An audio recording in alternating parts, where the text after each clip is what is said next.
أنا قضيت يوم كامل في ميلانو وزرت أشهر الأماكن السياحية. تعالوا أوريكم يومي مش إزاي. أهلاً and welcome back to my YouTube channel. أنا مريم وده فلوج رقم 9. صباح الخير، ازيكم عاملين ايه؟ يا رب تكونوا كلكم بخير. زي ما انتم شايفين كده فلوج النهارده من الصبح بدري، الساعة 6:05 دلوقتي الصبح. فلوج النهارده مختلف شوية عشان أنا هصوره في ميلانو مش في بولونيا. احنا إن شاء الله رايحين ميلان نتفسح، فمتجهين دلوقتي على المكان اللي هناك ده كده اللي هناخد منه الباص. لو تعرفوا بولونيا يعني هنا المفروض البولونيا تشنترالي اللي هي محطة القطر، وهنا بتاخدوا الباصات بس. فاستنونا إن شاء الله نروح ميلان مع بعض. زي ما انتم شايفين يا جماعة ده الباص بتاعنا اللي هو هيبقى رايح تورينو. احنا هننزل في ميلان. احنا هنا وصلنا موقف الباصات، المفروض بقى الباص بتاعنا هيجي في حتة هنا يعني. خلينا نقعد على جنب. الباص بتاعنا وصل اهو. دخلنا الباص كده ندور على مكاننا. permesso grazie. هنا صح. بدأنا نتحرك من بولونيا.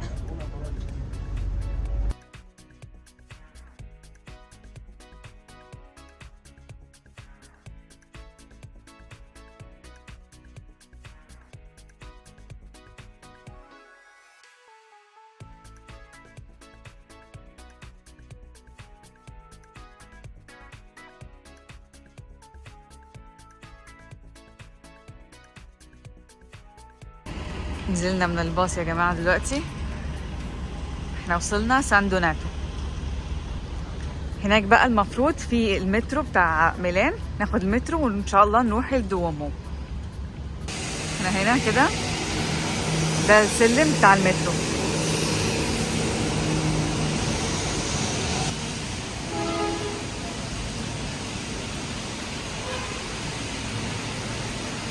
هنا يا جماعة هناخد تيكت المترو، هي دي. اوكي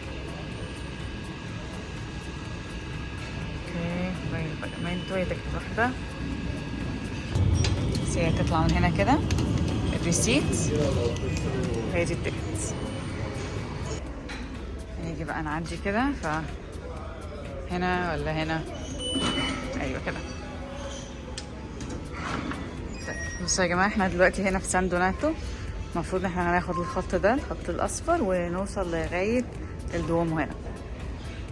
ودي اللي هي ميلانو تشنترالي اللي بياخد منها الناس بتروح منها المطارات.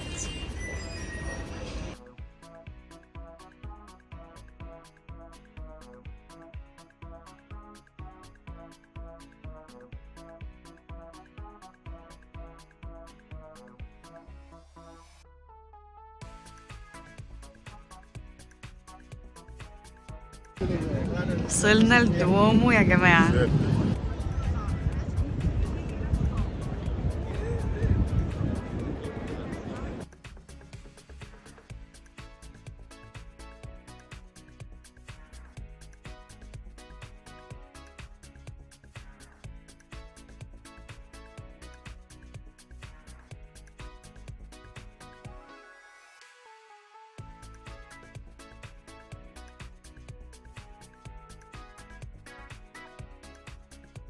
ده تمثال لفيكتوريو إيمانويل الثاني، هو أول ملك لإيطاليا الموحدة، عشان كده التمثال باسمه، وهتلاقوا كمان إن الجاليرية معمولة باسمه.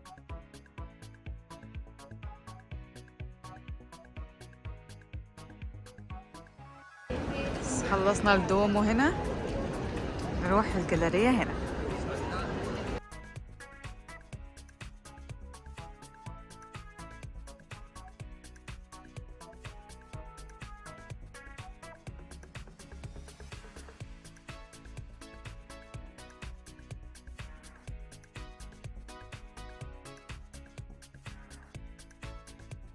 في محلات كده جوتشي، شانيل. بصوا السقف. شوفوا اللوحات اللي هناك دي كده.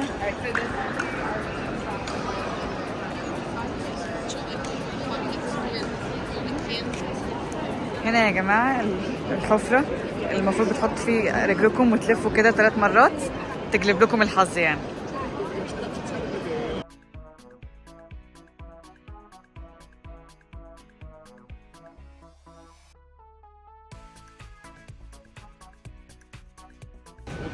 ده يا جماعة لو عارفينه المطعم المشهور بتاع البيتزا هو هنا، واللي هناك ده اللي مشهور بالبيتزا المقلية.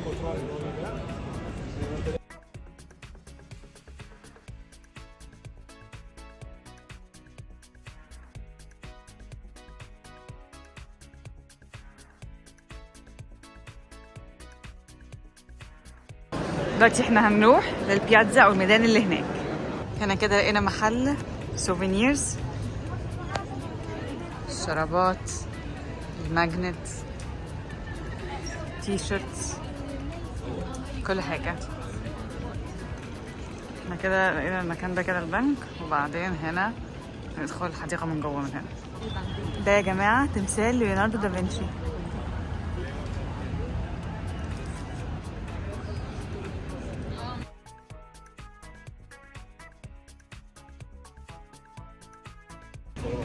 هو الميدان ده كده فيه كراسي شجر والتمثال بتاع ليوناردو، وهناك كده في متحف ليوناردو دافنشي برضه.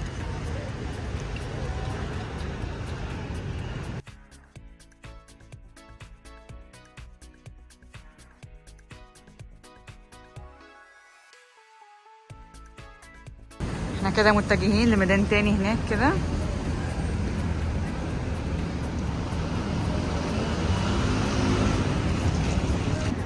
طيب واحنا رجعنا عند الدومو تاني، عشان بس لسه بنشوف فين الميدان فنصوره مرة كمان ما يضرش. دي بساط السياح.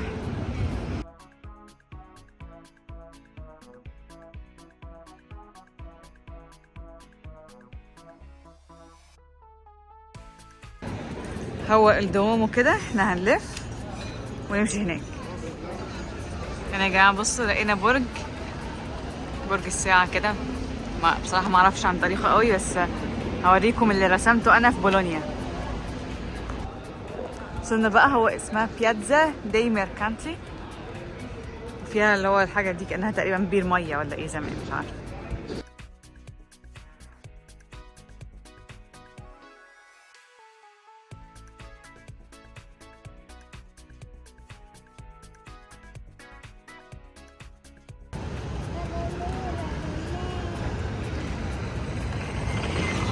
كمل في الطريق ده كده.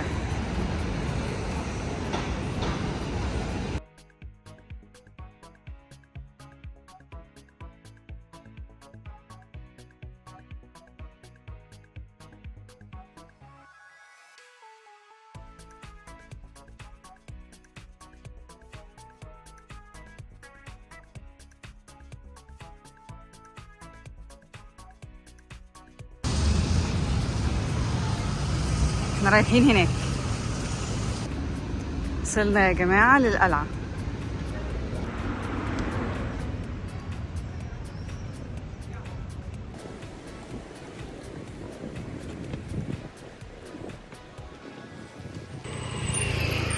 دي خريطة ميلان.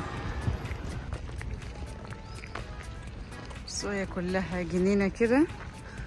دي القلعة من هنا، ده المدخل. كاستيلو سفورزاسكو هي قلعة كانت معمولة كحصن من العصور الوسطى، وكانت من أكبر القلاع الموجودة في أوروبا. دلوقتي هي مزار سياحي فيها متاحف وقاعات فنية كتير.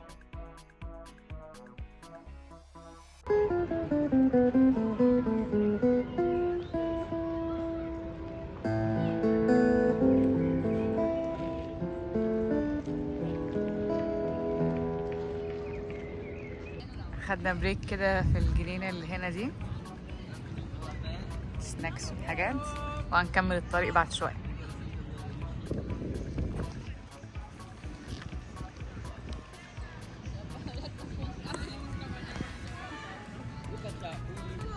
نكمل جولتنا هنا كده، نطلع على السور ده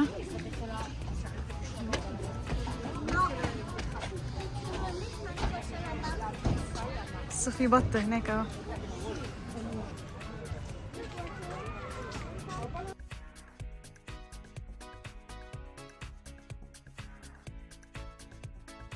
ووصلنا لقوس السلام.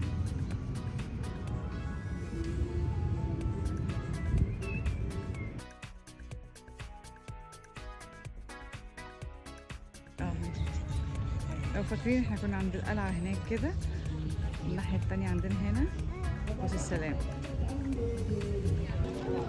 شايفين يا جماعة الاختراع ده اوبر بايك، بس انا اول مرة اشوفه يعني، معرفش ده بجد ولا ايه.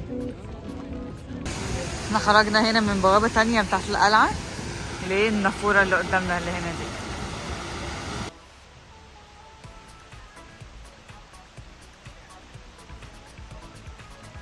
وصلنا هنا كده على ميدان، في تمثال في الاخر هنا، في برضه محلات سوفينيرز، شركات، طبعا هنا مطاعم وكافيهات.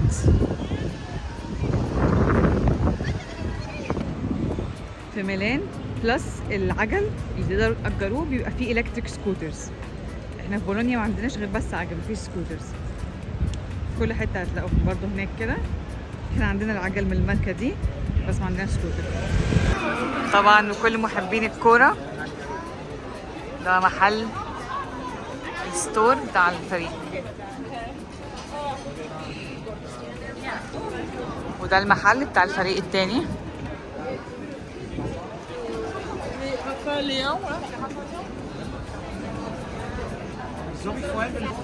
جبنا اللي هي البيتزا المقلية دي، تبقى موتزاريلا وطماطم، هي فايرال قوي يعني، هجربها اقول لكم. بناكل البيتزا دي، هي موتزاريلا بالطماطم، طعمها حلو على فكرة، في ميدان كده. ده كده بقى العصر خلاص، الساعة دلوقتي تقريبا 5:30، وهنمشي خلاص من ميلان نرجع بولونيا ان شاء الله.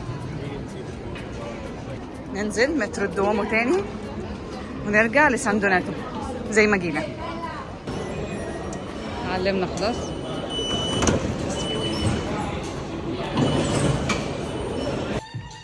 ده حد بيعزف كمانجا في المترو.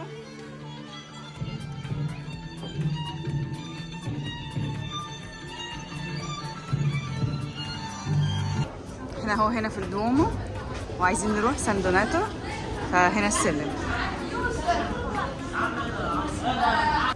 استنى مترو سان دوناتو دقيقة ونص تقريبا.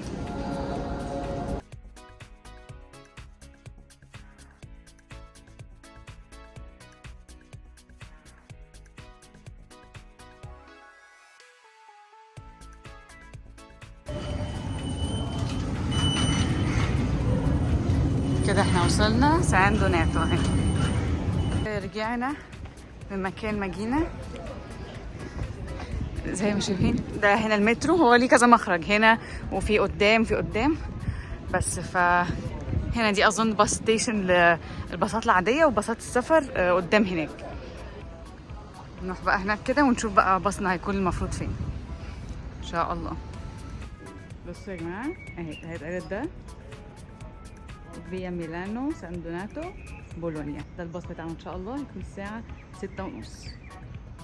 طبعا شركات الباصات هنا للسفر كتيره جدا، يعني في ايتا باص، في مارينو باص، في الباص اللي احنا واخدينه فليكسي باص. كل ما بتحجزوا التذاكر ابدر شويه كل ما بيكون سعرها اقل. اتحركنا خلاص من ميلانو في طريقنا لبولونيا.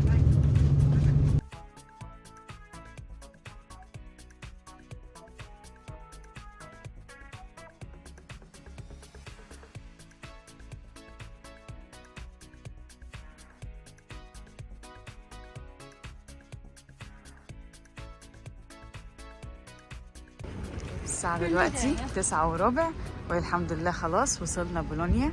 هنا الستاسيوني ودي الحديقة اللي جنب محطة القطر. وبس ده كان كده فلوج النهاردة. يا رب تكون الرحلة عجبتكم. ما تنسوش تعملوا لايك للفيديو، سبسكرايب للشانل وتفعلوا زر الجرس، وقولوا لي ايه اكتر حاجة عجبتكم في الفيديو. اشوفكم الفلوج الجاي. تشاو.